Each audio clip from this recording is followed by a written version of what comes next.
The emergency room pulsed with urgency, sirens howled outside, nurses shouted patient names through crackling intercoms, and the sterile white lights overhead flickered like they too were overworked.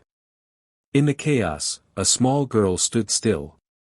Her name was Lila. She couldn't have been more than 12, her sneakers soaked and muddy, her thin sweatshirt clinging to her small frame. In her trembling hands was a crumpled plastic grocery bag filled with some coins, a few wrinkled dollar bills, and a string bracelet that looked like it had once been brightly colored.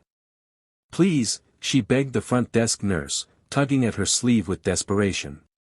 "My mom, she passed out on the street. She can't breathe. Please, help her."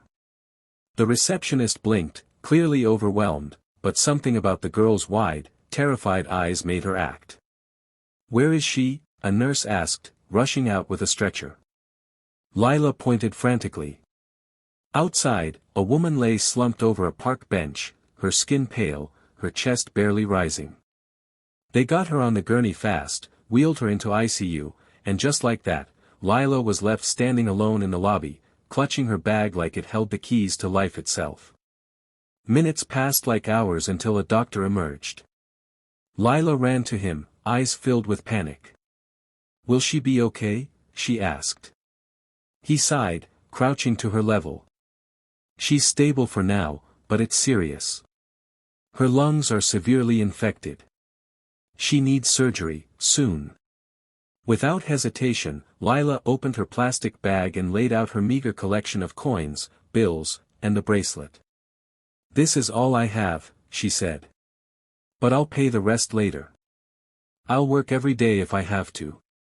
Just please, save her." The doctor hesitated. "We need payment up front, sweetheart. Hospital rules." Her face crumbled, her hands trembling. "Please," she whispered. "Don't let her die. Please." People in the lobby turned their heads, some with pity, others with indifference. No one moved. No one helped. That was when he walked in. Jonathan Blake, billionaire tech mogul, philanthropist, and usually too busy to notice anything outside the scope of business meetings and shareholder reports, had just stepped in to visit an old friend recovering from surgery. But what stopped him in his tracks wasn't the urgency of the hospital or the smell of disinfectant, it was that voice. That girl. That name. Lila. His heart skipped. Could it be? She had changed, older now, thinner, hair longer and tangled, but those eyes, those were the same. And they took him back years, to a rainy night that had never quite left his mind. That night, walking back from a late meeting in the city, drenched in rain and weariness, he'd stumbled upon a little girl curled up outside a laundromat, cradling a limp dog in her jacket. She was maybe 6 or 7, soaked and shivering, refusing to leave the dog's side. "You'll get sick," he had said. She didn't look up. "He's hurt. He needs warmth." Jonathan had taken them both. To the vet for the dog, to a shelter for her and her mother. He remembered the dog, Rocket, and he remembered the girl's name. Lila. Before leaving, he scribbled his number on a napkin and gave it to her mother, telling them to call if they ever needed anything. They never did. Until now. And now here she was, begging for her mother's life, still fighting for someone else. Jonathan stepped forward. "I'll pay for everything," he said to the doctor.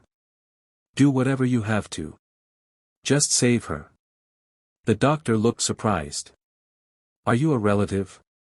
"In a way," Jonathan said, his eyes never leaving Lila's. She turned to him slowly. Recognition washed over her face. "Rocket's friend," she whispered. Jonathan smiled gently. "You remember?" She nodded, eyes welling up. "Why are you here?" "Because you needed help," he said. "And I promised, didn't I?"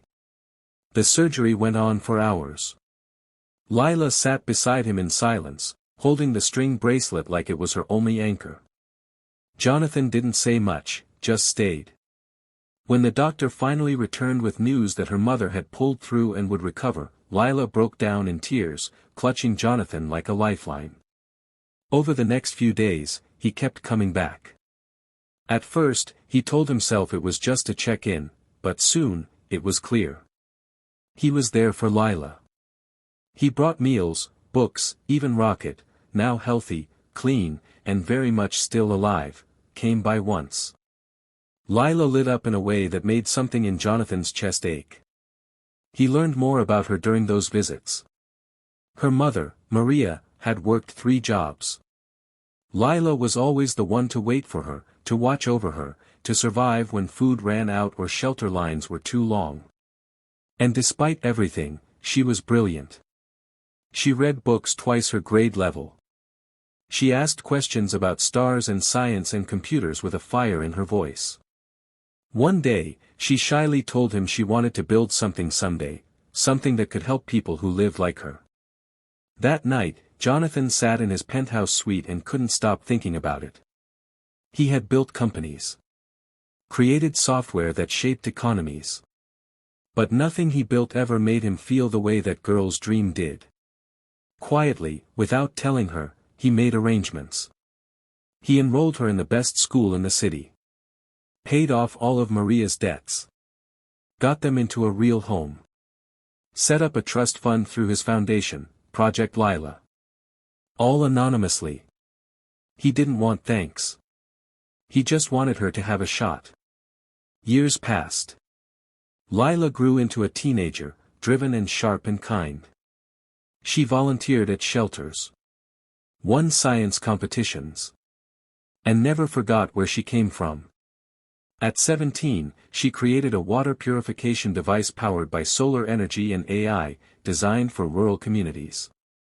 It won a national science fair. She was offered scholarships. Media coverage poured in. On stage, at the award ceremony, Lila stood before the crowd in a blue dress she'd bought secondhand and a heart full of truth. "I'm not here because I'm special," she said. "I'm here because someone believed in me when I had nothing. Someone saw me as a person, not a problem. And that belief gave me everything." Jonathan watched from the back, sunglasses on, trying not to cry. After the event, she found him outside near his car, hands in his pockets. "I know it was you," she said. "All these years. The apartment. The school. The trust. I know it was you." Jonathan smiled, caught. "Took you long enough." "Why?" she asked. "Why would someone like you help someone like me?" He looked up at the stars. "Because once, in the rain, I saw a little girl risk everything to save a dying dog. And in that moment, I realized I was the one who needed saving." She threw her arms around him, and he held her like the daughter he never had. "I'll pay it forward," she whispered. "I'll spend my life doing that." "I know," he said, voice thick. "That's why I chose you." And she did. Lila went on to lead global initiatives on clean water, launched her own nonprofit, and never stopped telling her story, not because she wanted sympathy, but because she wanted people to know what kindness can do. Her work inspired thousands. Changed lives. And in every interview, every speech, she always ended with one line: "It only takes one person to believe in you. Just one. Be that person for someone." Meanwhile, Jonathan, now retired, spent his time mentoring other young visionaries like her, never seeking credit, always quietly guiding. He watched as the world slowly changed, because of a girl who once had nothing but love in her heart and a stranger who saw that as everything. And in the twilight of his life, Jonathan often said to himself, in a world full of noise, her voice was the only one I ever truly heard.